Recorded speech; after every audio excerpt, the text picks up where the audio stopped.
look, look, look, look, look, look, look, look.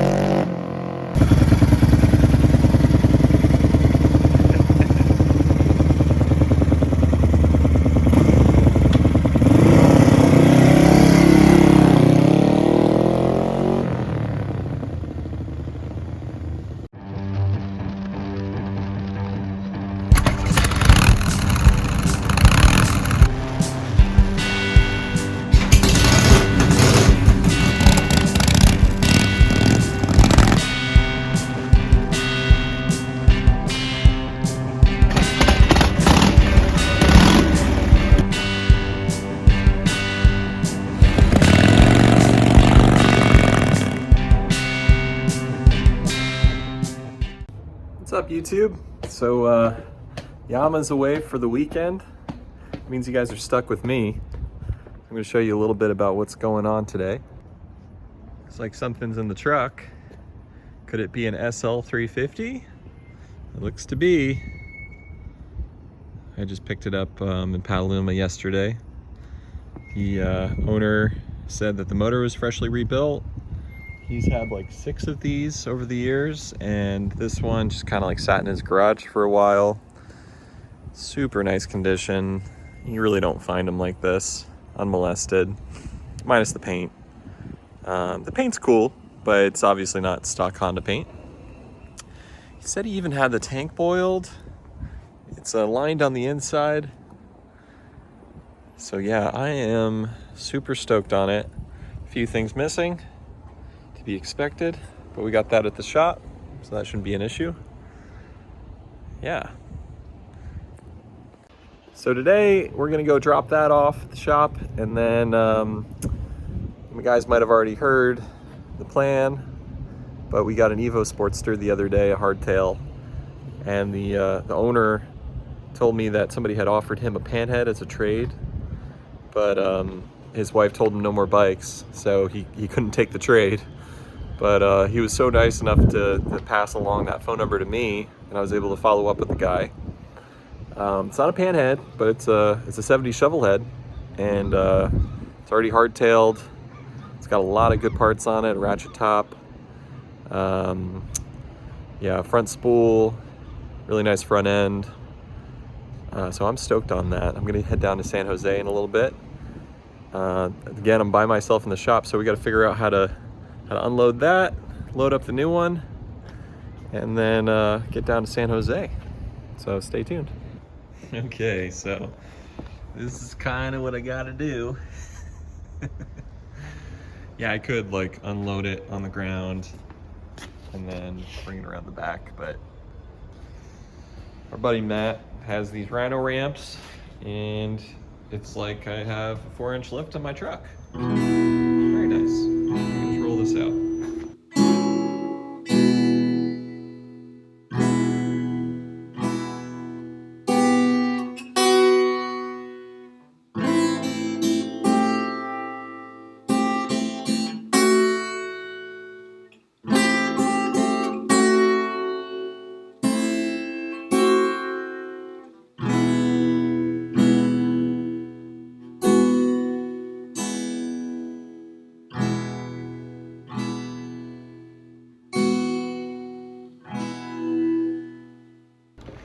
All right, that wasn't too much trouble. Just all loaded up. Next stop, San Jose. All right, here we are. Yeah, the tank is just zip tied on there right now. But yeah, check it out. Got the front spool, shaved lowers, pretty nice front end. Really like the stance of this bike right now. Don't think I really have to mess with too much.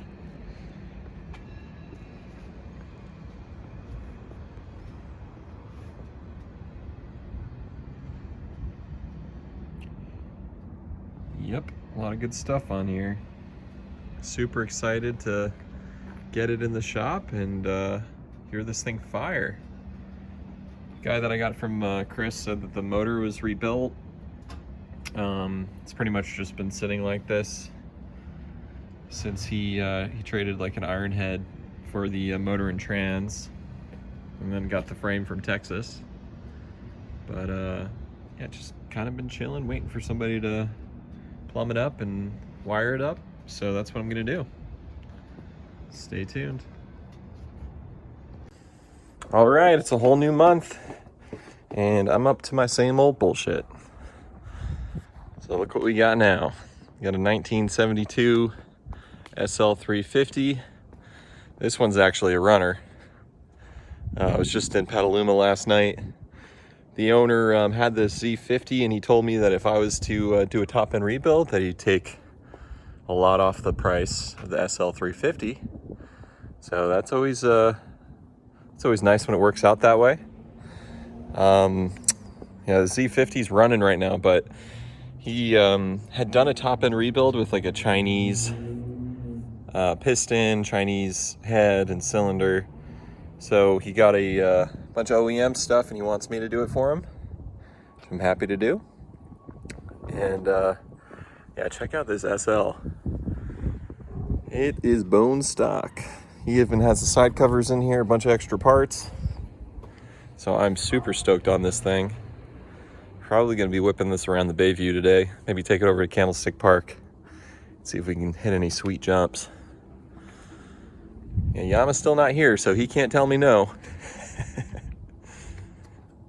Sorry, Yama. He's just gonna come back to a fucking stockpile of Hondas. He's probably expecting it. But yeah, I sold that Springer front end earlier this week to our buddy Josh. He's gonna be putting on his 39 Nuck. It was real cool. It had a army green front fork. It still had the Made in Milwaukee tag on it. So I'm really excited to see what he does with that. But in the meantime, we're gonna be playing around with this.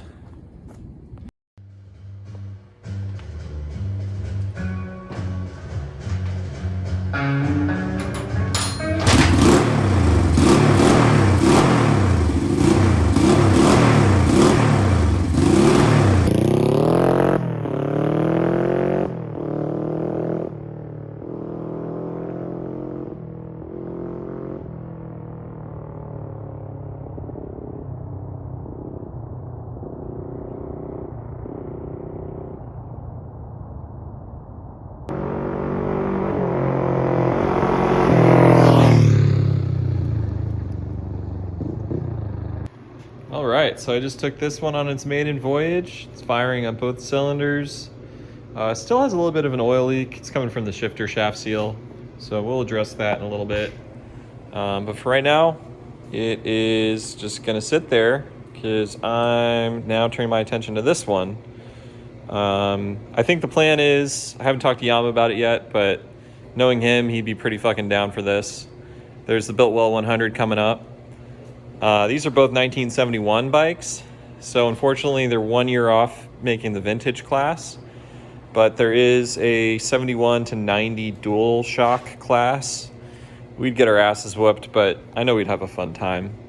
So I'm just gonna get this thing going tonight so I can say I got 2 bikes going today and feel somewhat accomplished. So stay tuned.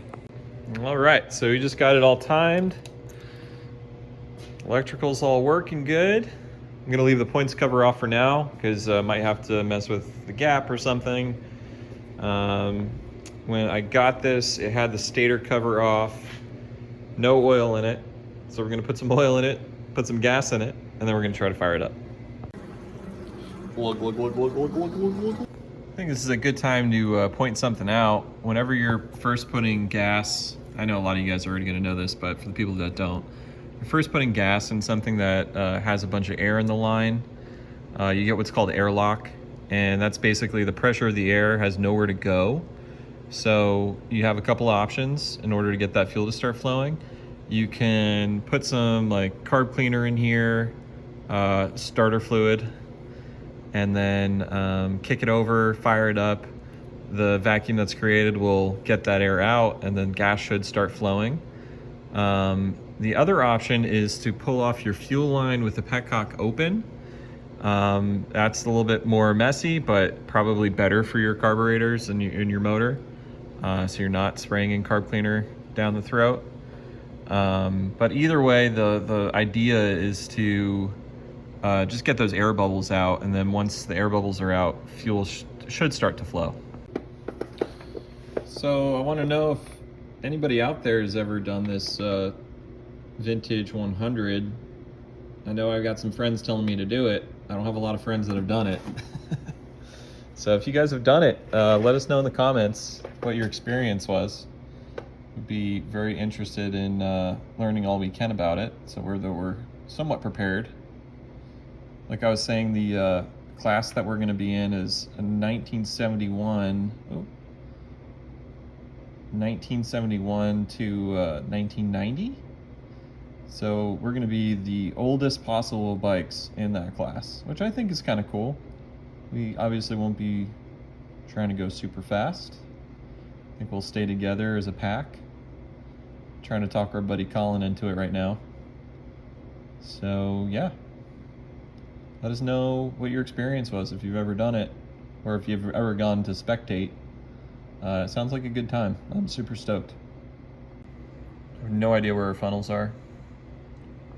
All right, it's Thursday.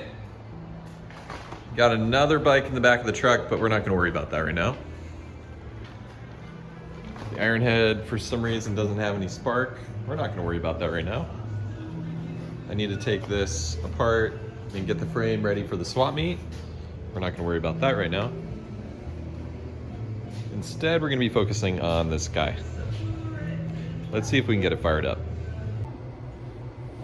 Alrighty, so the orange one was a success. We got that going, ripped it around the Bayview. A lot of fun. Seems like it might have a head gasket leak on the left side. Compression's a little low, so we're gonna have to visit that before we take it in the desert. But in the meantime, I'm gonna get blue going here. Talked to Yama already about the Biltwell 100. He's super stoked on it. So we just got to figure out which bike is going to be whose. And yeah, we're probably going to be modifying these quite a bit to make them a little more desert worthy. But first things first, I cleaned out the carbs, I timed it, fresh battery, oil, didn't have any, and valve lash, checked that. So it's ready to try to be fired up for the first time. So yeah, I haven't heard it run yet. This is going to be hopefully the first time I hear it.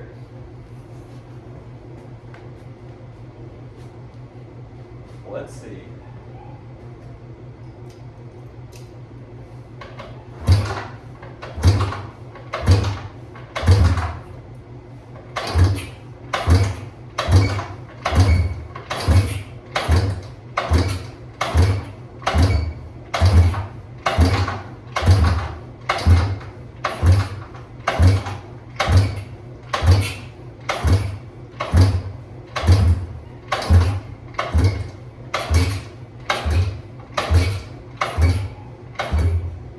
Nothing. Not even a pop.